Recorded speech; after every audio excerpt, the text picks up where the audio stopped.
হায় হোসেন বলে তার তিনি যে কারবালার ময়দানে শহীদ হয়েছিলেন সেটাকে পালন করতে গিয়ে কিছু নামদারি মুসলমান শিয়ারা যে সমস্ত কর্মকাণ্ড বাংলাদেশেও করে, এগুলো আসলে ইসলামের সাথে কোনো সম্পর্ক নেই। আজও পর্যন্ত কোন সাহাবী রসুলের ইন্তেকালকে উল্লেখ করে এইভাবে তারা যেভাবে করতেছে এইভাবে কোন সাহাবাই কেরাম করেছেন, কোন তাবিঈরা করেছেন, কোন তাবিঈনরা করেছেন? তাইলে এত বছর পরে এসে তারা যে সমস্ত কর্মকাণ্ডগুলা করতেছে বা করবে 10ই মুহররমকে কেন্দ্র করে, এগুলো ইসলামের সাথে, শরীয়তের সাথে এবং হোসেন রাদিয়াল্লাহু তাআলা আনহুর সাথে কোনো সম্পর্ক নাই।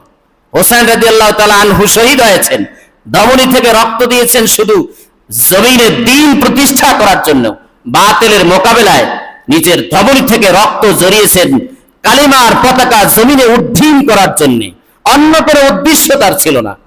কিন্তু যারা তাজিয়া মিছিল করে, চান্দাবাজি ধান্দাবাজি করে, ঘোড়া সাজায়, নারীদের কিনে নাচ গান করায়, এগুলোকে হোসেন রাদিয়াল্লাহু তাআলা আনহু করতে বলেছেন? কথা বলেন। তো এগুলো যে করতেছে, এগুলো ইসলামের নামে বাড়াবাড়ি ছাড়া আর কিছু না। সম্মানিত উপস্থিতি, আমি বলতে চাই 10ই মুহররমকে কেন্দ্র করে আল্লাহ রাসূল যা বলেছেন, যা করতে বলেছেন, আমরা সেটাই করব, ভিন্ন কিছু আমরা করতে যাব। الذي أرسله الله تعالى بالحق بشيرا ونذيرا وداعيا إلى الله بإذنه وسراجا منيرا. أما بعد فأعوذ بالله من الشيطان الرجيم. بسم الله الرحمن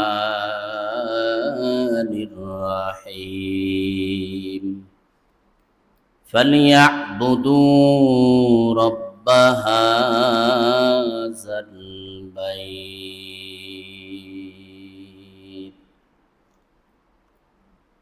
وقال رسول الله صلى الله عليه وسلم: أفضل الصيام بعد رمضان شهر الله المحرم.